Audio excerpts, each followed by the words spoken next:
Hey scientists, welcome back for another super easy and quick experiment that's really fun to do. I'm just adding a cup of water into this jar and about 2 tablespoons of baking soda. Stirring that together, doesn't have to be perfectly mixed. And then I'm going to get some unpopped corn kernels. And so I'm gonna add those to my jar, and they sink down because they are more dense than the water. Or the water baking soda mixture. And now I'm going to add about a cup of vinegar, and you want to add this slowly because it will fizz.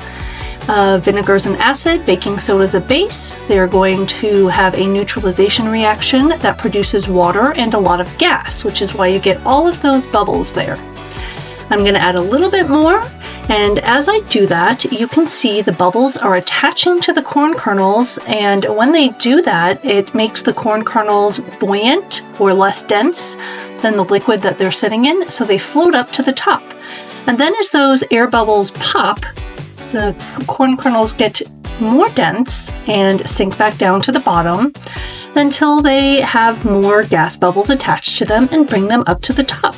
This can go on for quite a while. I have it sped up here, but I will go ahead and slow it down so you can see it in real time.